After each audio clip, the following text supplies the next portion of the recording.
Hello everyone, welcome back to Priyanka NET classes. आज के इस लेक्चर में हम लोग नेट जेआरएफ सेट के पेपर 2 कॉमर्स की बिजनेस फाइनेंस की यूनिट को कंटिन्यू करने वाले हैं। बिजनेस फाइनेंस का ये लेक्चर नंबर 12 है। अगर आप में से किसी ने फर्स्ट 11 लेक्चर्स को मिस किया है बिजनेस फाइनेंस के या बाकी किसी यूनिट के भी, तो मैं बिजनेस फाइनेंस और बाकी सारी प्लेलिस्ट का जो लिंक है वो डिस्क्रिप्शन में दे दूंगी। आप चाहिए वहां से जाके लेक्चर बाय लेक्चर हर एक सीरीज को अच्छे से देखिए, सो दैट आपको एक बेटर क्लैरिटी मिल सके एंड ओवरऑल आपकी पूरी यूनिट भी कंप्लीट हो सके। कमिंग टू आज का हमारा जो 12th लेक्चर है, उसमें मैं आपके साथ डिस्कस करने वाली हूँ cost of debt capital.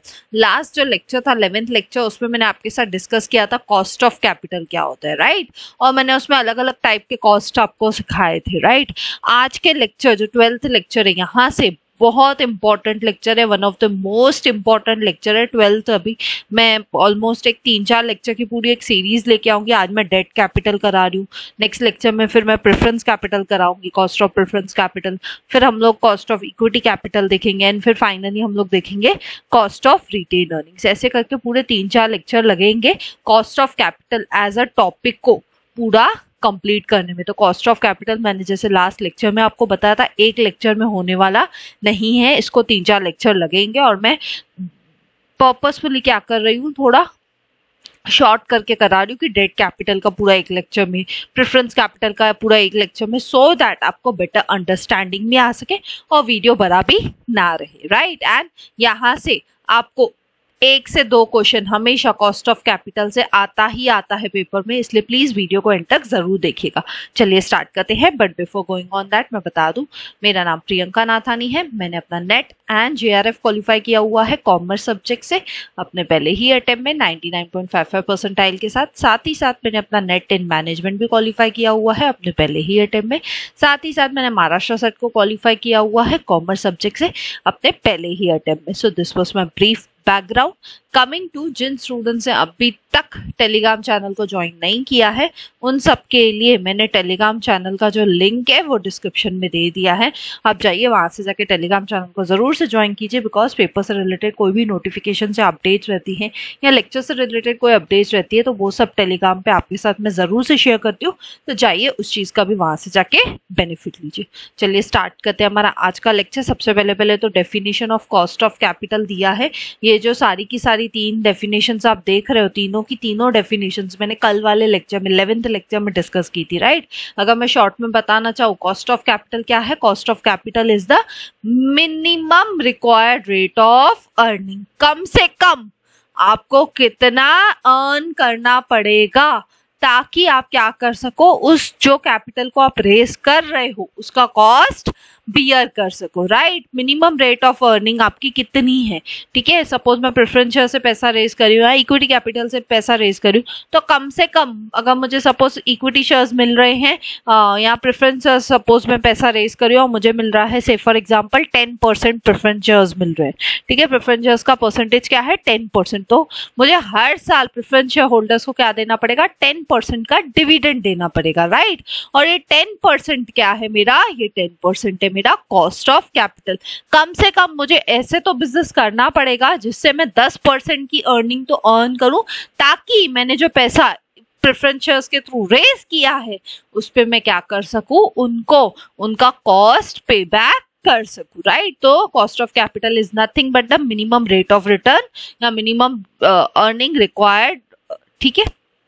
I hope cost of capital क्या है ये अच्छे से क्लियर है। नहीं भी तो लास्ट 11th लेक्चर में मैंने डिटेल में समझाया था, तो आप वहां से जाके भी चेकआउट कर सकते हैं। कमिंग टू आज का हमारा एक्चुअल टॉपिक जो है कॉस्ट ऑफ डेट कैपिटल। आज के टॉपिक में हम क्या करने वाले हैं? आज का टॉपिक हम पूरा का पूरा किसके ऊपर फोकस होगा? कॉस्ट ऑफ डेट कैपिटल के ऊपर। आज का पूरा लेक्चर सिर्फ और सिर्फ किससे इर्द गिर्द घूमेगा? डेट से, ठीक है। डेट यानी कि बोरोड मनी, है ना, ऐसा पैसा जो आप कहीं से बोरो करके आए। और यूजुअली कंपनीज कहाँ से बोरो करती हैं? कंपनीज बोरो करती हैं डिबेंचर्स के थ्रू, है ना। कंपनी जब पैसा बोरो करती है तो कंपनी क्या करती है, डिबेंचर्स के थ्रू पैसे को बोरो करती है। अब डिबेंचर्स क्या होता है, इसके लिए मैंने आपको स्टार्ट के लेक्चर्स में सोर्सेज ऑफ फाइनेंस कराया था। अगर आप बिजनेस फाइनेंस की यूनिट की प्लेलिस्ट का लिंक देखेंगे तो स्टार्टिंग में आपको लेक्चर मिलेगा सोर्सेज ऑफ फाइनेंस का, उसमें आपको डिबेंचर्स मैंने आपको कराया था स्टार्टिंग के 3-4 लेक्चर्स में। इसलिए मैं हमेशा बोलती हूँ, देखिए हर एक लेक्चर कहीं ना कहीं आगे पीछे जाके इंटरकनेक्टेड हो ही जाता है, इसलिए प्लीज लेक्चर बाय लेक्चर देखिए सो दैट आपको एक अच्छी कंटिन्यूएशन भी मिले और बेटर अंडरस्टैंडिंग भी मिले, राइट। तो डिबेंचर सिंपली क्या है, अब मैं पूरा तो फिर से नहीं बता सकती हूँ, but debenture simply borrowed capital या जिसको आप डेट कैपिटल भी बोलते हो। आज के लेक्चर में हम क्या देखेंगे, डेट कैपिटल का रिलेटेड कॉस्ट देखेंगे। और ये लेक्चर बहुत इंपॉर्टेंट है, क्यों, क्योंकि यहाँ से क्वेश्चन आपको थ्योरेटिकली भी आ सकता है, यानी आपसे सिर्फ इसकी फॉर्मूला पूछी जाए यानी ऑब्जेक्टिव्स में फॉर्मूला किधर दे दी जाए, या तो ये प्रैक्टिकल के फॉर्म में भी आ सकता है। प्रैक्टिकल यानी आपके सामने क्या रख दिया जाएगा, सम रख दिया जाएगा, उसमें आपको नंबर्स दे दिए जाएंगे सारे के सारे, सिर्फ आपको फॉर्मूला याद होगी तो आप कैलकुलेट करके आप सम को सॉल्व कर पाओगे, राइट। तो ये लेक्चर दोनों ही हिसाब से बहुत रेलेवेंट है। आइदर ये थ्योरेटिकली आपसे सिर्फ फॉर्मूला पूछ ले कि चारों में से बताओ ABCD ऑप्शन में से राइट फॉर्मूला क्या है, या ये ऐसे भी आपसे पूछ सकता है कि आपको सम दे दे और अगर आपको फॉर्मूला याद होगी तो आपको सिर्फ वैल्यू पुट अप करनी है एंड सम खुद ही हो जाएगा सॉल्व, राइट। तो दोनों ही तरीके से बहुत इंपॉर्टेंट है, इसलिए चलिए स्टार्ट करते हैं। सबसे पहले तो क्या है, सबसे पहले तो है cost of debentures issued and redeemable at par। अब ये सब वर्ड्स का मीनिंग क्या है, सबसे पहले तो रिडीमेबल वर्ड का मतलब समझ लेते हैं। रिडीमेबल मतलब रीपेबल, रिडीमेबल मतलब रीपेबल, जब भी रिडीमेबल आएगा मतलब समझ जाइएगा रीपेबल, ठीक है। और पार मतलब क्या होता है, पार मतलब होता है फेस वैल्यू, पार मतलब होता है फेस वैल्यू, जितने में आपने खरीदा था। सपोज मैंने कोई डिबेंचर 100 रुपए में खरीदा, ठीक है, उसकी फेस वैल्यू क्या है, 100 रुपया है, और मैंने उसको सेल भी कितने में किया, 100 रुपए में ही किया, रीपे भी कितने में किया, 100 रुपए में किया, उसे हम बोलते हैं रिडीमेबल एट पार। पार मतलब क्या होता है, किसी भी चीज की फेस वैल्यू, ठीक है। जैसे आप सपोज कोई करेंसी देखते हो, ठीक है, सपोज ये एक 100 रुपीज का नोट है ना, तो इसकी फेस वैल्यू क्या है, इस नोट पे क्या लिखा हुआ है, 100 रुपीज, राइट। तो ये है इसकी फेस वैल्यू, जिसको आप बोलते हो रिडीमेबल एट पार, ठीक है।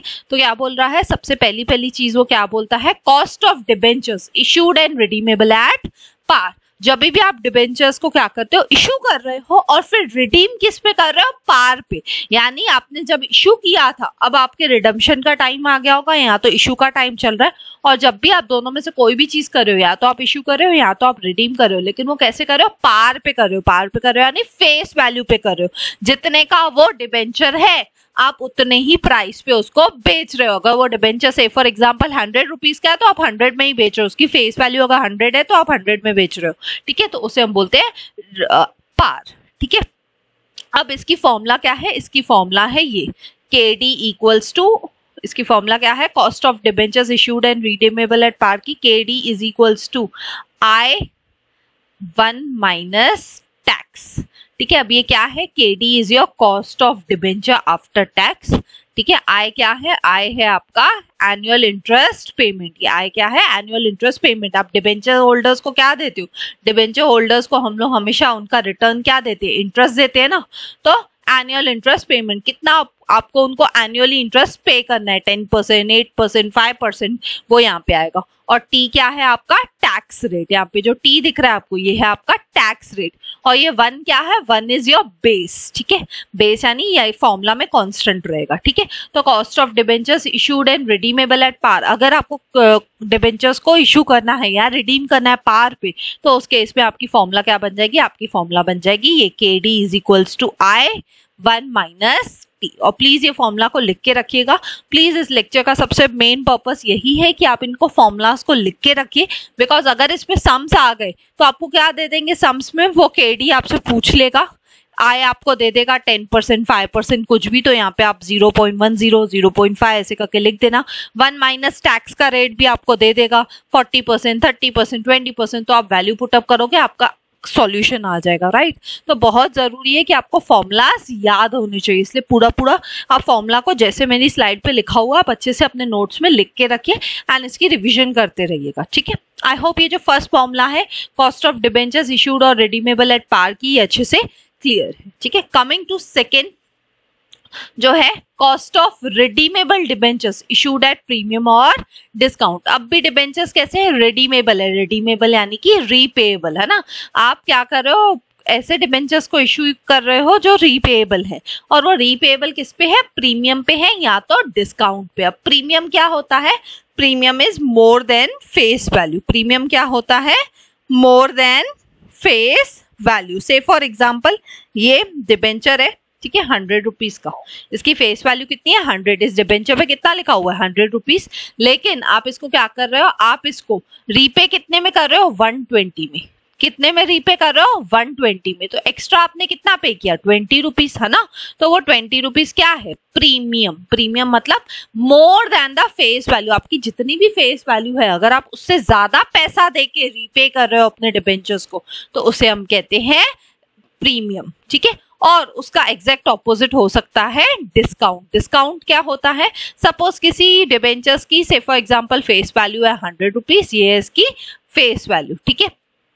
और डिस्काउंट क्या होता है, discount simply means less than face value. से डिस्काउंट का मतलब ही क्या होता है, लेस देन फेस वैल्यू। अगर सपोज 100 रुपीज का डिबेंचर्स है, आपने क्या किया 80 रुपीज में रीपे कर दिया, तो 20 रुपीज क्या हुआ, 20 रुपीज इज योर डिस्काउंट, ठीक है।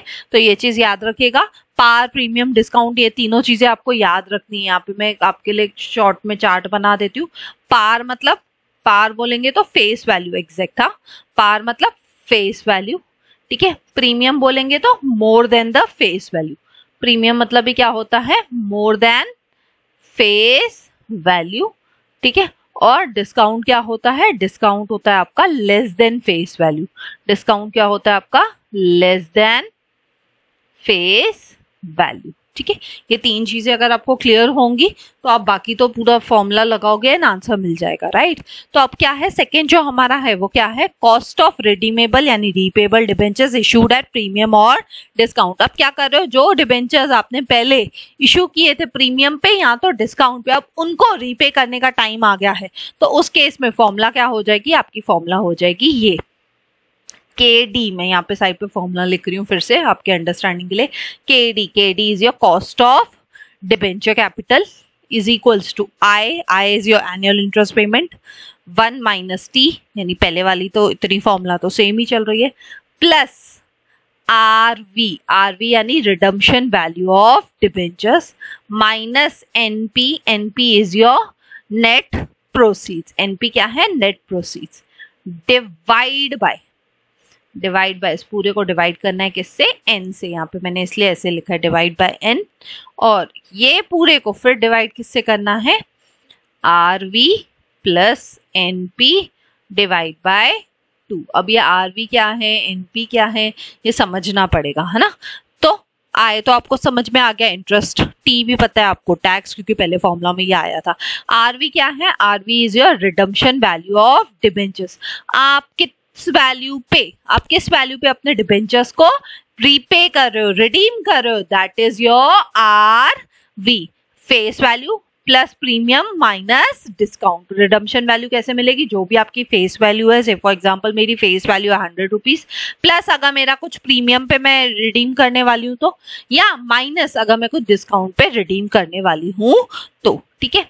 तो RV तो क्लियर हो गया होगा। NP क्या है, NP is your net proceeds. NP क्या है, NP is your net proceeds.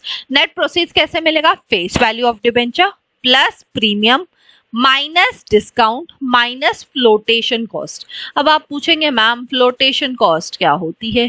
Flotation cost simply means the cost of raising that capital, cost of raising capital.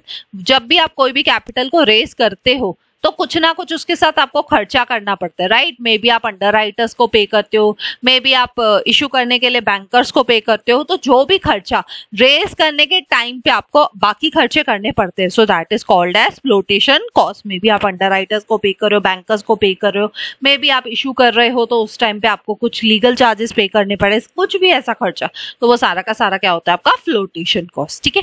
Mostly आपको ये सब वैल्यूज अगर सम आ जाएगा तो डायरेक्टली एनपी दिया रहेगा, आरवी दिया रहेगा, सो आपको टेंशन लेने की जरूरत नहीं है। And N is your life of debentures, N क्या है, N is your life of debentures, ठीक है। So this is your formula for cost of redeemable debentures issued at premium और डिस्काउंट। अगर आप रिडीम करने वाले हो डिबेंचर्स को, ऐसे टाइप के डिबेंचर्स जो इशू किए गए थे या तो प्रीमियम पे या तो डिस्काउंट पे, और आज जाके आप उसको रिडीम कर रहे हो, तो उसके इसमें आप क्या करोगे, आप इस फॉर्मूला को यूज करोगे, जो भी वैल्यूज आपको दी रहेंगे क्वेश्चन में आप उसको सॉल्व करके काम चला सकते हो, ठीक है।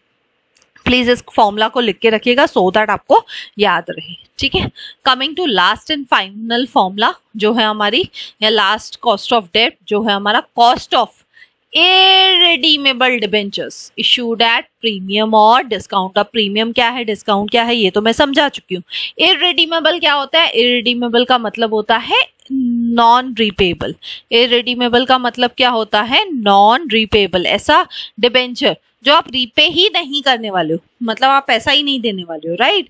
या आप इसको ऐसे भी बोल सकते हो, ये फॉर्मूला कब यूज हो सकती है, जब आप क्या करने वाले हो, डिबेंचर्स का पैसा रीपे ही नहीं करने वाले हो। या आप इसको ऐसे भी बोल सकते हो, cost of debentures issued at premium और discount where term is not known.